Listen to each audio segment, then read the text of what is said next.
ದರ್ಗಾಗೆ ನಾವು ಚಪ್ಪಲ ಕೊಡುತ್ತೀವ ಅವಳು ಸ್ಟಾಫ್ ಅಂತೆ ನಾವು ಬಿಡ್ಬೇಕಂತೆ ಇವಳಿಗೆ ಏನಾಗ ಕಾಮನ್ ಸೆನ್ಸ್ ಇಲ್ವಾ ನಾವು.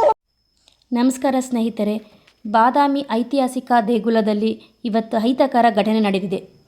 ಬಾದಾಮಿ ಐತಿಹಾಸಿಕ ದೇಗುಲದಲ್ಲಿ ಪಾದರಕ್ಷೆ ವಿವಾದ, ಪುರಾತತ್ವ ಇಲಾಖೆ ಸಿಬ್ಬಂದಿ ವಿರುದ್ಧ ಪ್ರವಾಸಿ ಮಹಿಳೆ ಆಕ್ರೋಶ. ಚಾಲುಕ್ಯರ ಕಾಲದ ಐತಿಹಾಸಿಕ ದೇಗುಲದೊಳಗೆ ಪಾದರಕ್ಷೆ ಧರಿಸಿ ಪ್ರವೇಶಿಸಿದ್ದ ಹಿನ್ನೆಲೆ ಪುರಾತತ್ವ ಇಲಾಖೆ ಸಿಬ್ಬಂದಿ ವಿರುದ್ಧ ಪ್ರವಾಸಿ ಮಹಿಳೆ ಆಕ್ರೋಶ ವ್ಯಕ್ತಪಡಿಸಿದ ಘಟನೆ ಬಾಗಲಕೋಟೆ ಜಿಲ್ಲೆಯ ಬಾದಾಮಿ ಪಟ್ಟಣದಲ್ಲಿ ನಡೆದಿದೆ. ಘಟನೆಗೆ ಸಂಬಂಧಿಸಿದ ವಿಡಿಯೋ ಸಾಮಾಜಿಕ ಜಾಲತಾಣಗಳಲ್ಲಿ ವೈರಲ್ ಆಗಿದೆ.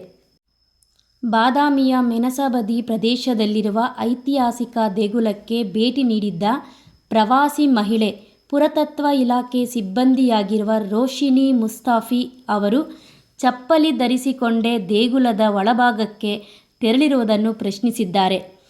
ಈ ವೇಳೆ ಇಬ್ಬರು ಮಹಿಳೆಯರ ನಡುವೆ ವಾಗ್ವಾದ ನಡೆದಿದ್ದು, ಸ್ಥಳದಲ್ಲಿದ್ದವರು ವಿಡಿಯೋ ಚಿತ್ರೀಕರಿಸಿದ್ದಾರೆ. ಚಪ್ಪಲಿ ಹಾಕಿಕೊಂಡು ಯಾಕೆ ದೇಗುಲದ ಒಳಗಡೆ ಹೋಗಿದ್ದೀರಿ? ಕರ್ತವ್ಯದ ಜೊತೆಗೆ ಸಂಸ್ಕಾರ ಮತ್ತು ಸಂಸ್ಕೃತಿ ಕೂಡ ಇರಬೇಕು ಎಂದು ಪ್ರವಾಸಿ ಮಹಿಳೆ ಸಿಬ್ಬಂದಿಗೆ ತರಾಟೆಗೆ ತೆಗೆದುಕೊಂಡಿರುವುದು. Her name is Roshni Mustafi, guys, and she is not supposed to go with footwear inside the temple. Sir, ನೀವೆಲ್ಲ ನಿಂತ್ಕೊಳ್ಬೇಕು. ಇಂಥವ್ರಿಗೆಲ್ಲ ಮಾಡಿದಕ್ಕೆ ನಾವು ಪ್ರೋತ್ಸಾಹ ಕೊಡೋದ್ರಿಂದನೇ ಇಂಥವ್ರು ನಮ್ಮ ಮೇಲೆ ಇರ್ತಾರೆ.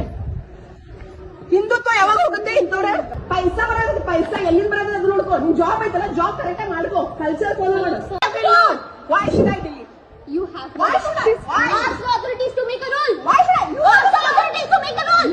I am not instructed. You are common sense. ಅವ್ರ ಮುಂದೆ ಬಿಡ್ತಾರೆ ನಮ್ಗೆ. ನೋಡ್ರಿ ಅವ್ರು ಒಬ್ಳೆ ಹೆಂಗ್ ಮಾಡ್ತಾ ಇದ್ದಾರೆ. ಆರ್ಗ್ಯೂ ಮಾಡ್ತಾರೆ. ಪೈಸಾ ಬರೋದು, ಪೈಸಾ ಎಲ್ಲಿಂದ ಬರೋದು ಅದು ನೋಡ್ಕೋ. ನಿನ್ ಜಾಬ್ ಐತಲ್ಲ, ಜಾಬ್ ಕರೆಕ್ಟ್ ಆಗಿ ಮಾಡ್ಕೋ, ಕಲ್ಚರ್ ಫಾಲೋ ಮಾಡು. Roshni Mustafi is her name. And she calls herself as a staff here. She's sitting with the footwear in the temple. Sir, yeah. ಚಪ್ಪಲ್ ಹಾಕೊಂಡು ಒಳಗಡೆ ಕೂತಿದ್ದಾಳೆ. ಏನ್ ಸತಿ ಹೇಳಿದೀನಿ? ಹೇಳಿದ್ರಿ ಯಾವಾಗ್ಲೂ ನಾವು ಅಲ್ಲಿ ನಿಂತಾಗ ಹೇಳಿದ್ವಿ. ಮತ್ತೆ ಅವಳು ಸ್ಟಾಫ್ ಅಂತೆ. ಅವಳು ಸ್ಟಾಫ್ ಅಂತೆ ನಾವು ಬಿಡ್ಬೇಕಂತೆ ಇವಳಿಗೆ. ಏನಾಗ ಕಾಮನ್ ಸೆನ್ಸ್ ಇಲ್ವಾ? ನಾವು ಹೋಗ್ತೀವಪ್ಪ ದರ್ಗಾಗೆ, ನಾವು ಚಪ್ಪಲ ಕೊಡುತ್ತೀವ. Let her cry. Her name is Roshni Mustafi, guys, and she is not supposed to go with footwear inside the temple.